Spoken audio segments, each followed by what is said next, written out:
Welcome, everybody, to the inaugural episode, our first ever episode of the VHS Vault. I'm Jason. That's Jason, other side. And we welcome you to the show. Now, before we start the show, we're going to do what every other YouTube does, and just a little bit of a plug. If you could do us a massive favor and you like what you see today, could you please give us a like? It's a free click for you, but it means a lot for us in building this little show that we're doing. Okay, and please Jace. subscribe. For every subscription that you give us, we will save a kitten. I don't know, maybe. No, we will. We love kittens. So, yes. But anyway, if all right. Now, what is the show about? I will save it. What is this show about? What's the VHS Vault? Both us Generation X's here spent a lot of time in our youth in video shops, I would say, trolling up and down the aisles, trying to find the film. And so this is a show where we're going to go back to that area, and that's the 70s, 80s, and a little bit of the 90s. And we'll start to look back at films that meant something to us in that generation. And considering we're two Jasons, it is perfect, I believe, for us to start with this movie this week. And that is Friday the 13th, the first movie. But we're not doing it alone. Ice Cube in this movie. It's just great. Well, we're not doing it alone. We've got a special guest, as we will every week. And so may I introduce you all to our guest for this evening, and that is Joe. What's up, everybody? Normally welcome, I'm a Joe. captain, but today I'm cha-cha-cha. Mate, you ain't no captain here, mate. You're no. Victim of the Voorhees. That's right. That's right. You are. I'm probably the first to go because I'm multiracial. And I love laying with the ladies, so yeah, well, good luck with that, buddy. All right, I need to drink some bleach to get that image out of my head. In my eyes. Anyway, let's get into the first. I'm regretting this already. Segment.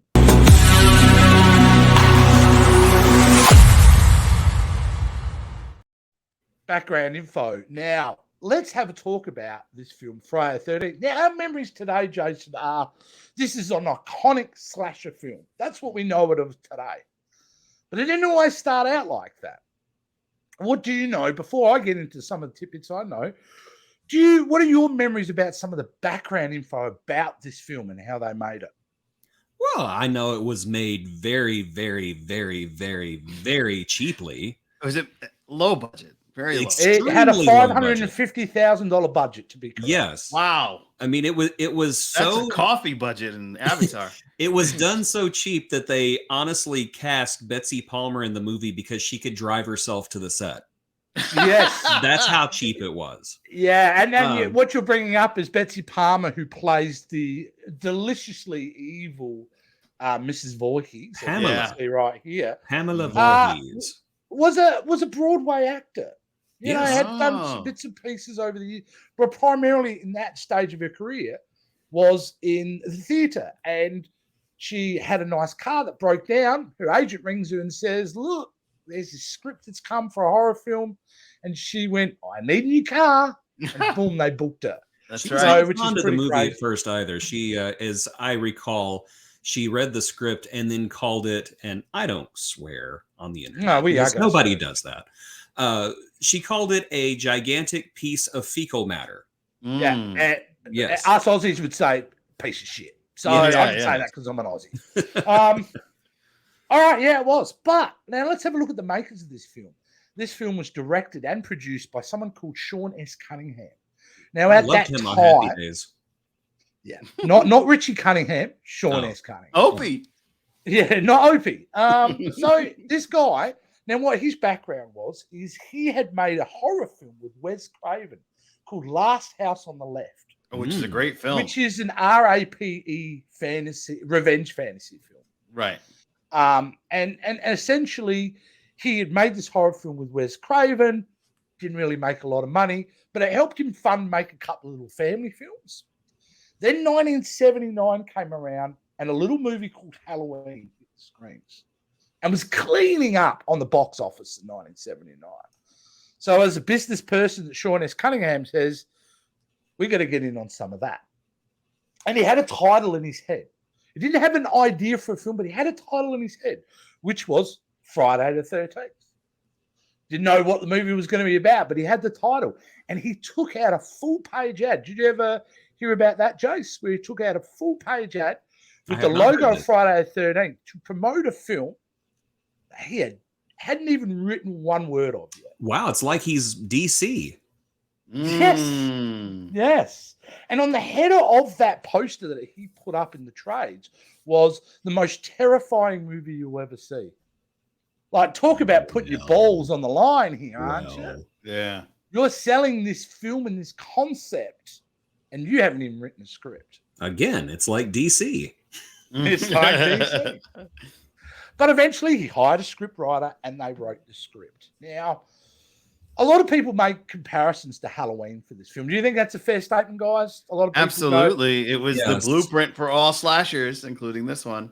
Yeah, this movie would not exist without Halloween making bank. I mean, that's just how it is. This and every other slasher movie in the 80s. Even Halloween wasn't the first ever slasher movie. No, that was Psycho. Popularized it. Yeah, you could mark an argument. Arguably Psycho. It's Psycho. Very arguably. Is it? No, it's not. It's more of a psychological thriller than a slasher. He stabbed the hell out of her. Similarities with Psycho, except they flipped it. Rather than having the son portraying the mum, in a way, you've got a psychological flip with the mum playing out that son fantasy in her head. Interesting. Similarities. Interesting. Absolutely. It's a film that, and we'll talk about it when we kind of rewatched it. It's a film by design is all about jump scares. When they wrote this film, it is one jump scare after another. Now, with that, it was a genius move because when people went, when they made this film and when they went and saw this film, the audiences lost their mind. Yeah. There are reports of people running out of the cinema, screaming, throwing up, all that kind of wonderful stuff. So this movie made an impact, made a massive impact, and ended up with a $550,000 budget, making $58 million. That's back in the 80s, so that's like a couple of billion now. Well, your return on investment is massive. It's massive. Yeah, absolutely. But what makes this movie so special, I think, in my mind, is I can't think of an example of any other franchise where the initial movie doesn't contain the star of the franchise. Yes. He does, but not in the way that we know him. Right. So that's one of a kind. Yeah. How did you guys, would you remember the first time?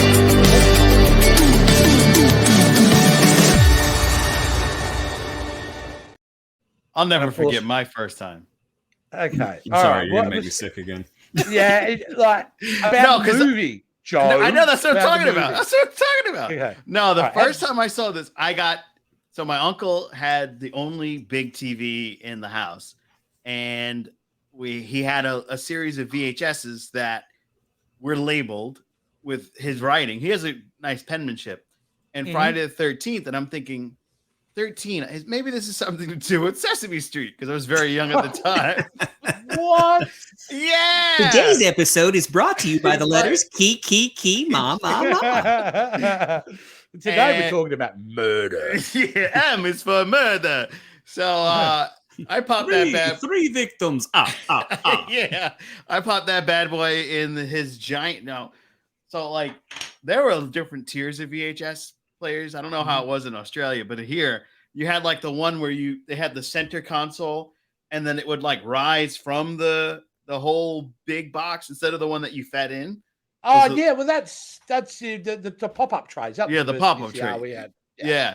So I'm thinking, okay, this is gonna be amazing. So I put it in there and I close it, and I'm like 8 or 9 at the time, and I push play, and I'm like confused at first because it's like, well, there's no Muppets here, and I just keep going. And what was cool is my uncle, what he did was he taped this off of, I think it was like on television on like Cinemax or something like that. Okay. And right after that movie was A Nightmare on Elm Street. So I had like a double feature of horror unknowingly. And that was my first actual dive into horror at the same time. So I always have a soft spot in my heart for this. because it was Yeah. my first. Yeah. How old were you when you just said you saw it? 8 or 9, maybe. Oh, wow. Sounds about Yeah, I right. was How young. about you, Jace? When was your first memory of seeing this film? You know, quite honestly, I feel like this is a movie that I saw at such a young age that I don't even remember how old I was. The only thing that I remember, or the earliest thing that I can remember, is that my grandmother had a cabin at a lake, Lake Colorado City here in Texas. And I wouldn't get in the water because I thought that Jason was going to jump out and drag me into the water. Yeah. And, you know, every time I got in the boat, I'd scream, "No!" My parents were super irresponsible and let me watch anything I wanted to whenever I was younger. So that was the beautiful thing about it. I had seen Friday the 13th. I had seen the Amityville Horror. I had seen Poltergeist. I'd seen all these movies, I think, before I could even walk. And fun fact, my family, and you can ask Space Mom, we lived in Amityville. Just reference, guys, Space Mom is reference to Joe's mother. Yep. If you watch the channel, that might kind of make sense. Yeah. If not, you don't. That's what he means. Watch the other stuff too. But they lived a block away from that disaster, and that during when it happened, it was literally real time on the news. Like, hey, wait a minute, that neighborhood looks familiar. Wait a minute, that's around the block. So, what do you mean they left? He still owes me $20. Yeah, it was wild times in New York. Well, when I saw this film the first time, I remember specifically being with my older brothers at a video store. So I remember this cover. Oh, wow. And that's how, and my memory of that's that a film. Good find too, man. Cool. Of course, because I'm an internet ninja, mate. I can't find anything else. You should know that by now. Yeah. Either way, that was the VHS cover that stuck out to me.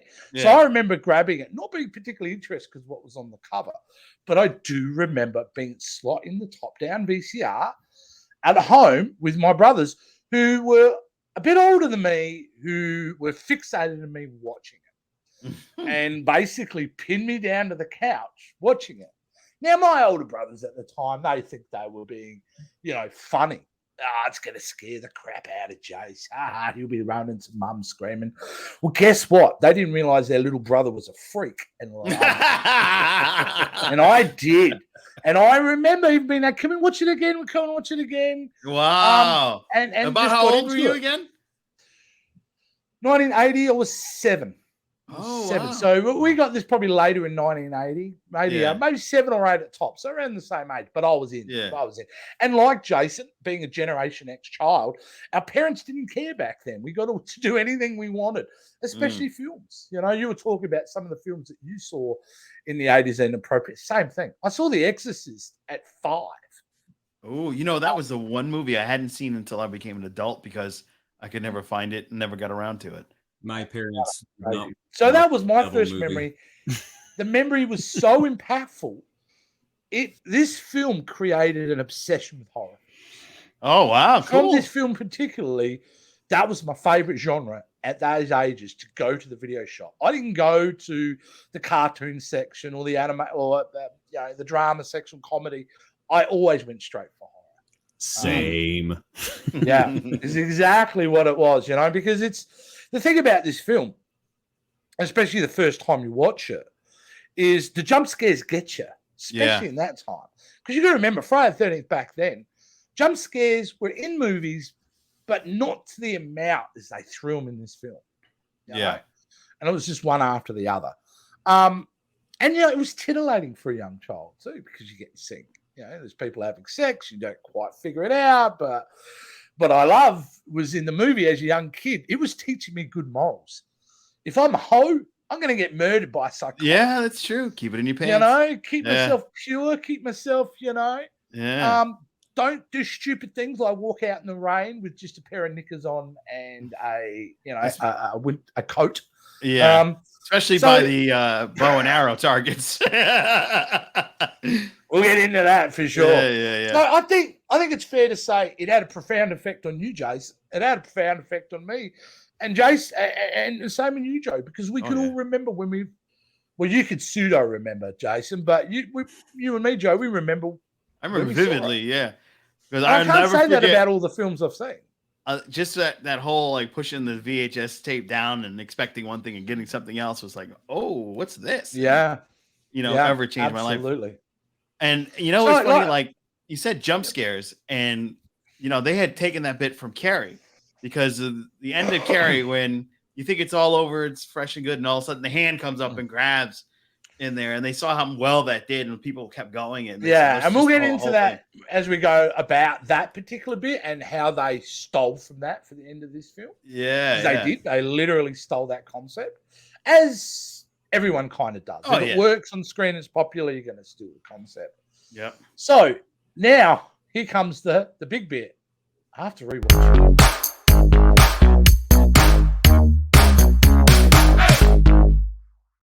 These are great. Feel like we're on Stranger Things. Yeah. Still idea. Hopper's in the next room. Now, we've gone back and rewatched it. Now, I rewatched this last night, and I know you guys rewatched it recently. Yeah.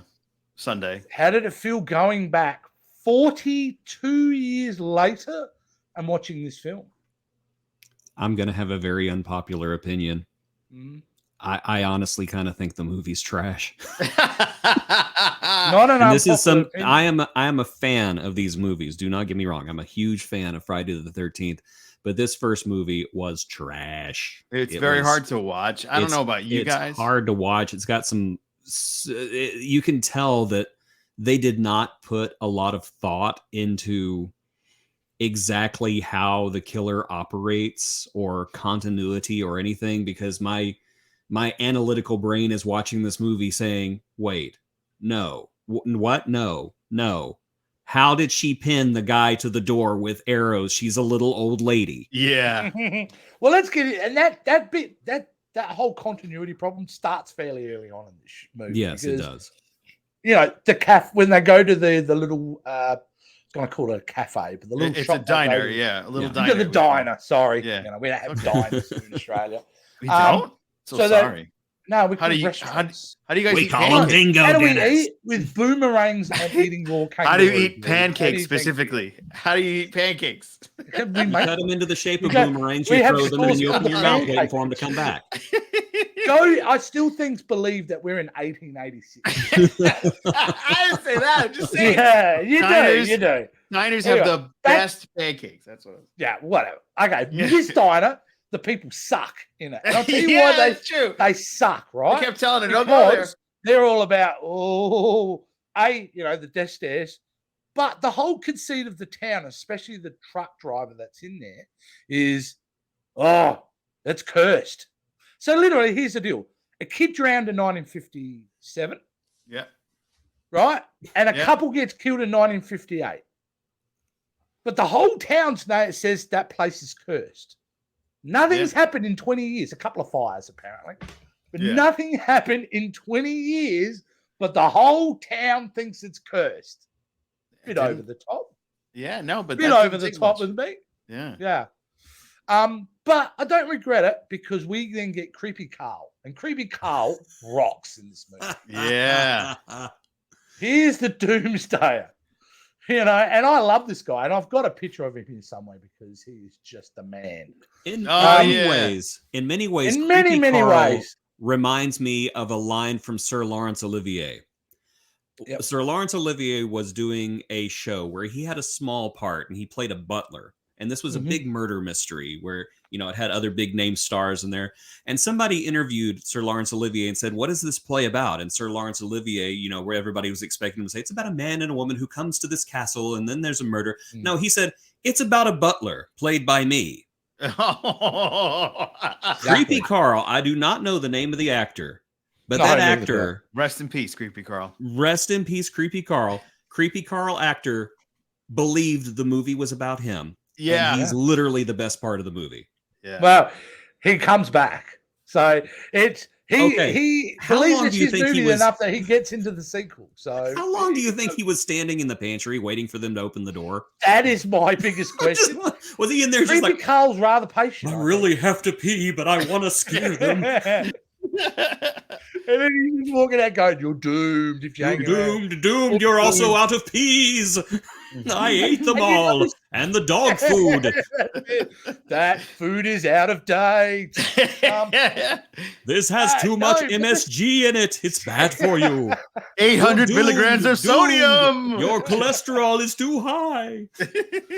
But that interesting about that scene in particular, when he comes out and you've got Alice, who's the main girl, we'll get into the cast, but Alice takes a step back. Her friend comes walking in, and then the dude, I think it's Ned, comes walking in, but he takes one step forward, sees creepy Carl, and he takes one step back. He's ready to bolt. Yeah, he's ready to leave these chicks high and dry. Good luck, ladies. Yeah, goes too far. But let's get into some of the cast of the group of teenagers in this crew, and it is basically the group of young teenagers who are camp counselors. Yeah, going to do a summer job, of course, at Camp Crystal Lake. Now, this cast, this very young cast, of course, we can't go much further without mentioning the stars that came from this film, and that is, yes, the Baconator. The Baconator. And I'm trying to find a picture of the Baconator. There he goes, because I've got two pictures of him. Look how young. I know. Yeah, you know what? It's baby bacon. He ages baby well, bacon. Though. He ages pretty well. Baby Bacon had only been in one other film before this film and a TV show. Can you name the film, guys? It's a big film, massive comedy of 1978. Animal House. Correct. Yes, I knew that. Correct. Playing a Was he smarmy little sorority guy. Remember? Yeah. him? It was, So- thank you, Was he sir. on the- May I have another? Was he on the Yes. Facts of Life? No, he may have been, but he was more known to be on one of your popular soaps over there, Another World. Oh. What's a So this was sorry, I'm kidding, Another I'm World. kidding. Another Yeah. world. I didn't even know the show, so if you're making any Another World references over this, I never saw it. so, oh yeah, here's the a-holes from the cafe. Yeah. And I shouldn't really, because that truck driver, when he picks up that girl and takes, he's trying to say, look, man, you really shouldn't be going there. He was right. He was right, Yeah. but over dramatic again because nothing had really happened in 20 years. So where is the motivation to go, don't down there? Okay, but Could think it about be it this this way. conspiracy that Mrs. Voorhees, they knew about her? Perhaps, but think about it this way. You're in a town with two Denny's. One Denny's, a guy got food poisoning and died 10 years ago. Would you go to that Denny's or would you go to the other Denny's? The other Denny's. Okay, there you go. I don't think it would matter. It's the 10 same years thing. later, if it was 10 days earlier, different story. They've got to have new management by now. Yeah. Exactly, right? Well, they have new Yeah. management at Turnover. they have new management at the Camp camp. Crystal Lake, yeah. And people are just like, oh, you don't want to go there. You know, a bunch of kids got killed. I'm sorry. A bunch of kids getting killed is kind of a big deal. Yeah. It is, but only two. Only two got Only killed. two? It wasn't Oh, a I'm massacre sorry. yet. Yeah, well, 3 by this point. Yeah, kid drowned and then 2 others were stabbed a couple of years later. It's fine, though. It's been 10 years. Fine. They got It's Lysol. good. It's all good now. Yeah. We held a seance. We brought in the people sage. who we brought in the people who investigated Amityville. It's fine. Yes, yeah, not very good investigators. But now we mentioned about how it was hard to watch, right? And I found it very hard to rewatch. Very It much is. so. Because And it is by this design, those guys. It is by design why the panning shots are so slow, why we have so many shots of things just sticking in there. And the reason behind it, from an editorial standpoint, was they believed it was building tension. Everybody knew that they were going into a horror film, but they didn't know when and where. And so the editing team believed the more slower shots we had, the more kind of stillness we had, when the jump scares we delivered them, the bigger impact. Now, that doesn't work today because we know the film. Yeah. But it worked quite well back then. Yeah. So this film, I would say off the bat, is a one and done. Do you get maximum out of this film? It's watching it once because you're never going to reach the highs and the love for the film as you would from your first time. It's not like it's got a long rewatchability factor for it because it does degrade after you see it the second time. Yeah. My impression, but yeah, that's the reason why, guys, it's so slow. It was on purpose. You know? Now, my impression whenever I was watching it was it almost seemed like a series of skits. It really did. It almost seemed like a series of skits with these kids at this camp, almost like a sitcom. I almost expected a laugh track at certain times. And I'm sure you could put a laugh track into this movie and it would feel perfectly at home. But that was my big issue, is that it was a bunch of skits, and then at the end of most of the skits, you know, the kids started getting killed off. Which is basically how I would like Saturday Night Live to end some nights, but you know, it's just well, shots fired before Saturday Night Live. Yeah, right. Poor SNL. It's got enough problems. Well, I mean, technically, right now, that Lauren Michaels. Yeah, Lauren Michaels. Yeah, that was harsh. You know what's funny? Like, that's already happening. So many people are quitting. It's like they're just falling off. I know. Yeah. Who gives a fuck about SNL? But essentially, coming back, sticking on this film, it was very disjointed. In fact, let's face it, there's 40 minutes of a movie here. If you trim that's that and being cut charitable. it to today's standards, right? If you cut it to today's standards, maybe I'm being generous. Maybe it's a 30-minute film, if that. And there's a lot of filler into it. And the movie only kicks into gear is when Alice discovers the first body. That's when the film completely starts to kick into gear. Right. And from that, that's when we start seeing gaping holes in physics and logic, don't we? Yeah. Yes. You mentioned the door. So I don't have the image of it. I'm too scared that we get demonetized from YouTube for showing it. But there is the scene of 2 arrows for a guy who has been lifted up. Now, that's a 2-man job. All right. That's a 2-man job. And pinned like a butterfly to the door, and they want us to believe that it was Mrs. Voorhees that did it. Maybe there's a conspiracy. Maybe there's a conspiracy. I have a theory that she had Same, help, but you know. So do I. Same, Throw it out. Well, my theory is that Jason was helping her. Yeah, same. That's why I think that her mind broke. She thought Jason drowned, but he was just not. He didn't drown. You know, maybe he ran away and came back a couple of years later, but she still thinks he's dead. So he's there like pinning people to the to the wall like posters, and you know, just like, that's my good boy, Jason. Thank you, Mama. I think she's so psychotic. I think they're working in tandem together. Well, it can only because she was driven. Now, if we could spoil the last bit, he knows exactly who to get to finish the job at the end of this movie. Yeah. Yes. How does he know that? If he's just some Aquaman. Because that's what they're implying to at the end of this movie. Yeah, he was always in the lake. No, I was waiting for them to cut to the little crab singing Under the Sea. Under the sea! To see where Jason lives. Don't go up there. It's too bloody. Trust me, everyone up there is dead. I definitely buy into the theory that Jason was part of this. Yeah. And as the audience, we weren't revealed that to the end of it. Mind you, let's not give the writers that much credit. Because the end of this movie, which contains the heroine Alice, who is just gone through horror. We're not finishing it. We'll backtrack to some of the kills. But she's just in a lake by herself. There's no logical reason why that scene happens. It's purely there. But it's the best scare scene. The audience one last time. It's the best scene in the movie, yeah. It is the best scene. I used to think the best scene in the movie was the struggle.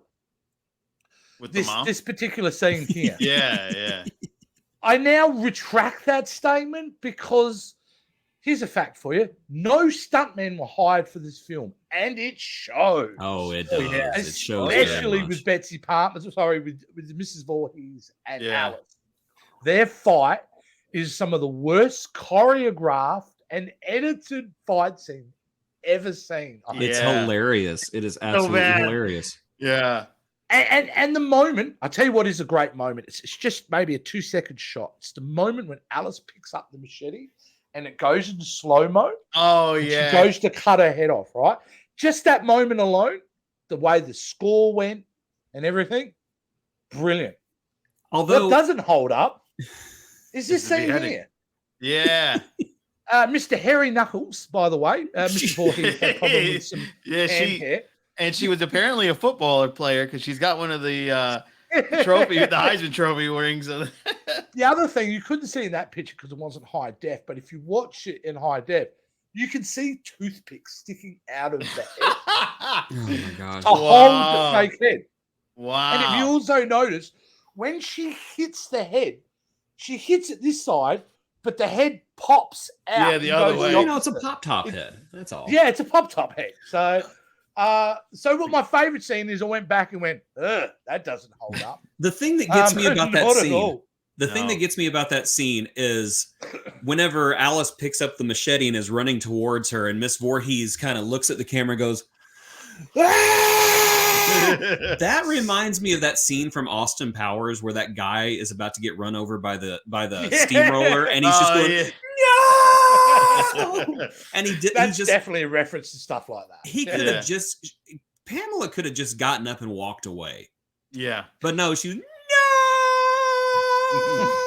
Hey, for all the cheesiness in that, let's face it, Betsy Palmer is MVP in this movie. Oh, absolutely. Yeah. She's the best. Even if her character came out of nowhere. Yeah. Just look at her, like, I'm kill her, mummy. Gosh, kill her. Like, mommy, that holds up. Her performance as playing a psychotic mother, I don't care what anyone says, she comes off batshit crazy even today. Yeah. A great performance. Let's talk about some of the other kills in this. Personal favorite of mine, axe to the head. Love the axe to the head. That was a great. That was good. Effect. My favorite though was the arrow through the neck. Yeah, the Kevin Bacon. Yes.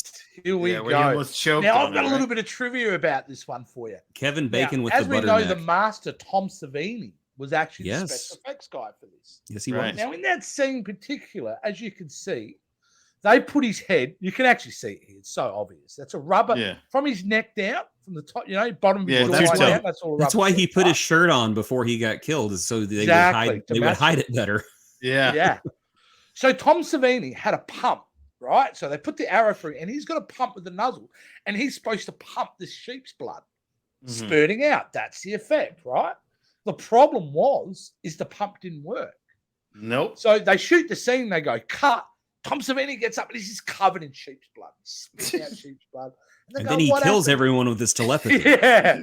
And they go, what happened, Tom? And he goes, well, the pump didn't work. Bloodstone everywhere. So I put the hose in my mouth. So he's got sheep's blood in his mouth. And he's physically blowing through a tube dedication. the blood that is spurting on Kevin Bacon on there. That's dedication. That is amazing. I didn't know the depth of that. That's why Tom Savini is the man and always the man. Yeah. The man. That was a great. You know why that kill works too, Jason? It's because they twisted. Yes. Makes that worse. It bothers me, honestly. Watching it bothered me because you can see the suffering. Yeah. Axe to the head was great, but the suffering sells it. And I don't know, there's a bit of sadism whenever it comes to loving these kind of movies. And could you? Yeah, you have to. And some of the weaker kills are still pretty good. I mean, this one here's a pretty weak kill. Yeah, the fake neck on her too. A few frames later, she does move her neck, and that wound does open up pretty well. So it wasn't just a paint-on thing; it was that whole rubber aesthetic. So, and you got to remember, 1980, the audience wasn't used to this amount of gore. Yes. This is a very gory film for 1980. So all those kills that we see in the film, and there ain't 13 kills, by the way. So if you think, Friday the 13th, there must be, no, there's not. There's about 8 or 9, I think. Yeah, it was very. Yeah. Well, that's false advertising. It doesn't say Friday the 13th kill. If you see the trailer, the promo trailer for this show, they actually go 1, 2, 3, 4. 6. 6? What? Yeah. There are people in that don't die, or have nothing to do with it. Yeah. Well, you never know. I mean, the way this movie's shot, you never know how many people the cameraman actually killed. Here's my impression of Friday the 13th. Hold on. Oh, hey, it's you. That is so true, especially for the owner. Yeah. Is that the first time in the film that we get the sense that this people know this killer? Yeah. Well, no, that's not true from the opening scene. When the 1958. Oh, it's you. Oh, yeah, we weren't doing anything. We were just messing around. Right. So, yeah. So, Yeah, no, look, what can I say? Like, some of the kills were good for its time, but yeah, it starts to really lose me. The Jason thing bothers me a lot at the end because it doesn't make the problem is okay. The kid dove under the water, found Alice, pulled her down. The problem I have with it is the shot afterwards. They finished the film on the shot of the lake with little bubbles coming up, implying Jason's Aquaman. Well, is. Are they implying that he drowned her? No, because here's the She's problem. In the sequel. They cut her in the hospital, right? Yeah. Oh, you're right. Yeah, mind you, she's not worried about the trauma of all her friends being executed. Oh, my friends are dead. Anyway, they she's almost not drowned worried me. about anything else. She's going, the boy, he's still out there. Did you see that ugly kid? Oh my god! Hey, you guys! Yeah, he appeared 4 years later in the Goon. Yeah. No, but essentially that's my problem with it. You know, it's just like, what are you implying at the end of it? And they just did it for the jump scare. That's all it was. For the jump scare. Yeah. You know, they had to retroactively fix some of this stuff, which we'll talk about in the future installments. But yeah, I mean, overall, rewatching it, I think that's probably the last time I would rewatch this film for a long time. Yeah, until my nostalgia for this movie is very powerful, and I think the more I watch it in modern time, it's diluting that. So yeah. Now, absolutely. My biggest problem with the ending was just that Pamela Voorhees literally just shows up with no setup, right? Just to be the killer, right. Basically. Well, I would have enjoyed it more if her character had been established before that. Well, wasn't she driving the girl in though? Yes. Yeah, she's the one that drove the girl in. If you notice, it was the same Jeep. Yes, actually, if you notice, all the characters drive the same Jeep. Because they couldn't afford any other vehicles. Even the owner. Yeah, they probably just redressed the Jeep in a way. Oh, yeah. They took the canvas top off. Yeah. Yeah, that was redressing the same Jeep that everybody drove. So anybody could have been the killer, really. But that scene where Anne gets picked up by Mrs. Voorhees, like the red flag should have been there immediately because she was driving like a madman. Yeah. I was like, wow, this lady's out, man. She's really hell of a driver. Yeah. She should be in Drive Part 3. You know? Yeah. But, you know, poor Anne, she's scared. She has balls enough to jump out of the car, right? Mm-hmm. She's hurt herself. She runs into the woods for about 30 meters. She goes, I give up. Yeah, well, you know, she was tired. You know how hard it is to run in the woods? You know how hard it is to run? Oh, God. I know exactly how hard it is to run. That's why I don't do it. I gave up on running. There you go. So we brought up our memories and thoughts of it. And, you know, we've said some things we liked, some things other than like, but we're going to sell this. Why should somebody...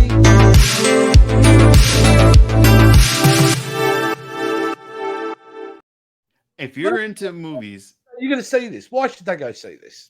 You know why they should go see this? Because this is the OG originator of the ultimate villain. This is the way... This is the pave maker of the way of the film setup in the 1980s. This is the trendsetter.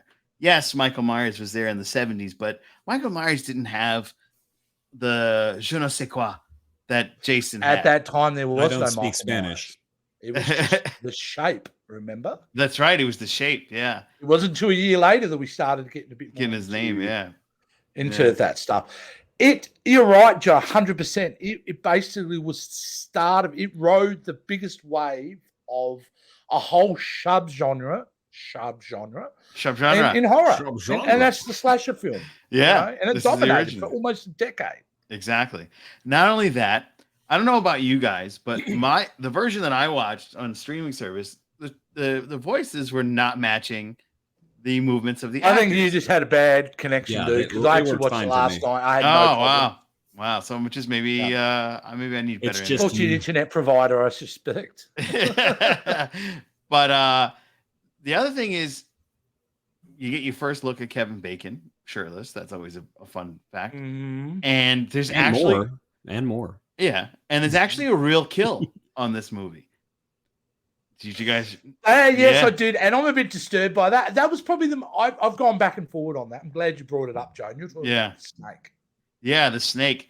The snake in Was the that cabin. necessary to show the shot of it being literally cut in half? Because that looked like a pretty real snake to me. It was. That was a real snake killed on camera. This is one of those things. Yeah, I was not impressed by that, and it bothered me. In fact, out of all that movie, all the murder and everything, that was the one scene that bothered me. Because it's real. You're one of those people who gets mad if they kill the dog. They can kill like 20 people, just don't hurt the dog. Yeah, that's me. Exactly. No, the whole John Wick franchise is built upon killing a puppy. Yeah. Which, you know, I'm the same way, especially since I thought the scene was so unnecessary. It was just more fluff and filler and another skit to try to make people laugh. You could have taken it out of the movie. It wouldn't have mattered. So, yeah, it's just.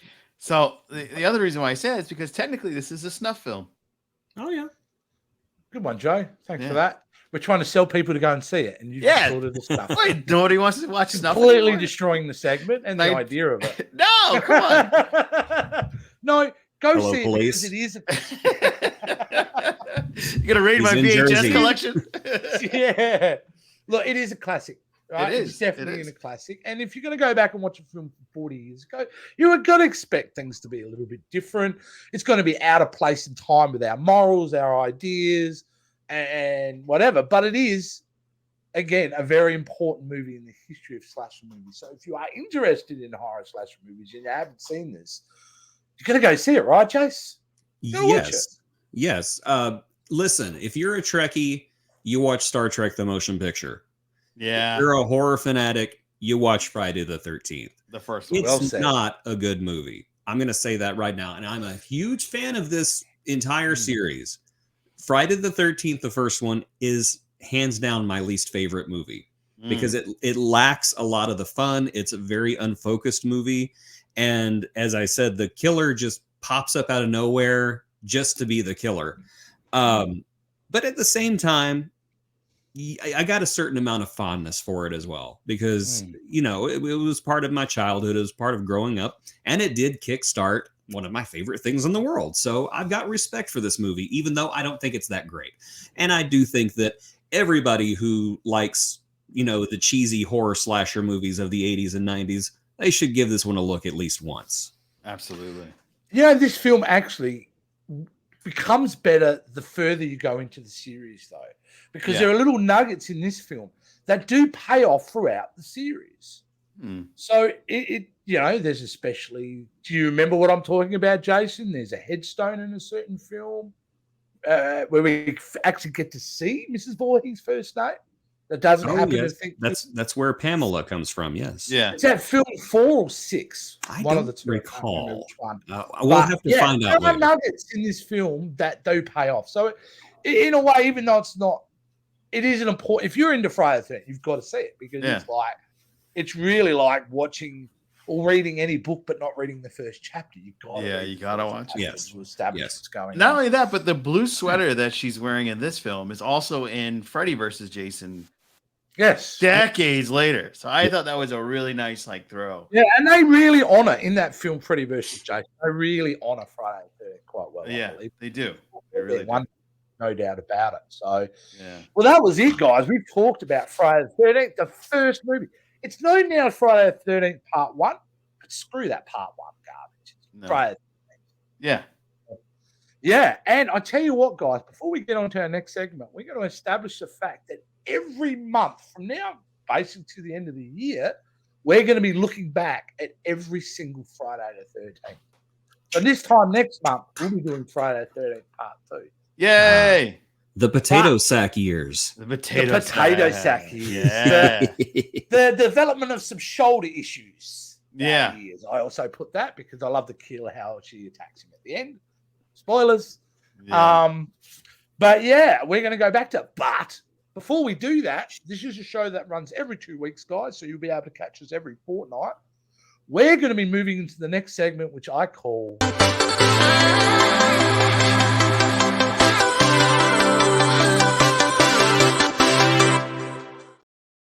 The Randomizer 2000. The Randomizer 2000. We call it 2000 because that's futuristic. Exactly. Now, the concept of this is simple. To watch the next film, we haven't chosen a film. But what we did do, Jason, I think we did this about 3 weeks ago, we got in this really weird tear Well, we started talking about this show and some of the movies we wanted to do. So we started sending back, little movie posters, some of the films we love. You sent me a spreadsheet and I Whoa, filled that yes. sucker up with the most Basically, what happens obscure here, things. And then I added one film. Jason comes in and fills in what is essentially about 178 movies here. All in different categories, from horror, comedy, science fiction, action, drama, animated, and family. We have these films, and we've only just scratched the surface, let's be honest. So how do we choose our next film? Well, that, of course, is the randomizer 2000. And this is used by willofnames.com. It's a great random website. So the reason we're using willofnames.com, so no one can accuse us for setting this up. Nope, it's fair and equitable in the way. So how this is going to work, guys, we're just about to spin the genre wheel. It's got all our different genres of movies on there. And then from there, once we've selected our genre, we'll move into that category and select a film from there. So let's get started. Everyone ready? We're ready. Wait, I have to tie my shoes. Here we go. Where it lands, nobody knows. Whammies, no whammies, no whammies. We, by the looks of it, guys, let's make it Action. official. Action. We are moving into the action genre. Nice. Which is wonderful. So let's bring up our action categories. Wow, Look at that cheese. Look at that cheese. Look at all this stuff here, guys. Like, Oh man, I really Samurai hope The Cop. Last Dragon is a We put in Samurai Cop, by the way. Excellent choice. wow. From Running Man to Jewel of the Nile. Which Oh, Running Man was fantastic. Hey, Lighthead. Hey, Christmas tree. So here we go, Jace. We're now Ah. spinning the wheel to find out what action film we'll be talking The about on suspense next show. is. It's the killing me. suspense can be bottled and sold. I just love it. Yes, I love it. Let's do it.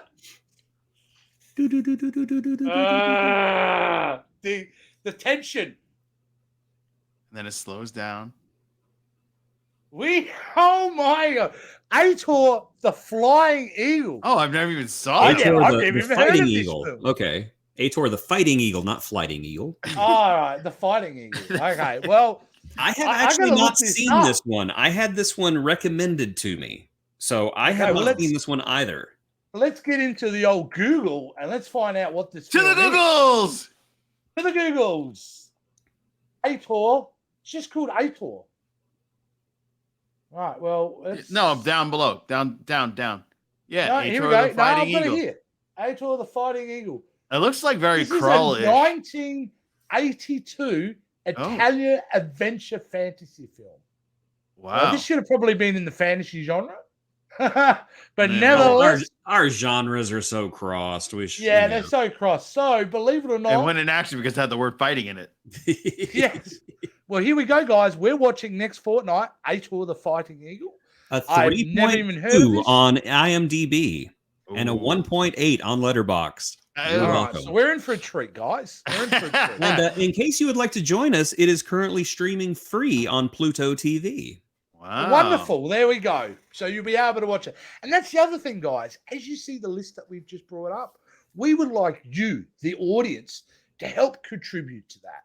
So with the help of Joe, we're going to post up our lists in social media at some point. Yeah. And we invite you guys to be able to come and have a look at the list and send me and Jason on our Twitter, on our TikTok, and I'll bring up those details in a minute, and send us some suggestions of films that you would like us to talk about on the VHS Vault. So we'd love to add more films to the list. Hell, if we're watching Aitor, the Fighting Eagle, we'll watch anything, clearly. Yeah, seriously. So that Good is luck. it, guys. Good luck on that one, guys. You're gonna bail? Yeah, Joe you had dishonor your house. Can I be on that show? He's like, I'm out of this one. Yeah, I do the horror. Well, let me know when you get to the next horror movie. Bang, bang, bang. This might be a horror film for a whole nother reason. Who knows? Yeah, that's true. That's very But true. to connect with us, to send us stuff, you can find me, Jason, and Joe, one of the massive contributors to Spectrum Sanctorum, known as Captain Dove over in our Star Trek section. You can follow him at DisDungeonCQ. Yes. You can follow myself at VHS_Jace. And of course, you can find Jason at Jason Roy Gaston, who feels no need to come up with some quippy username tag. It keeps it real. You have seen what I call myself on every one of these podcasts. Yeah. I have a new name on each one of Normalcy. these. Yeah. Yes, I am. Yes. So that's it, guys. We thank you so much for joining and watching our first inaugural episode of the VHS Vault. Again, please like what you've seen, subscribe. It's not a big deal for you, but it's a big deal for us, and I'll keep this little shingding going for a while. Thank you again. We will see you all on the next episode of, what are we going to call it, guys? The VHS Vault. The VHS VHS Vault. Vault. See ya. Yep.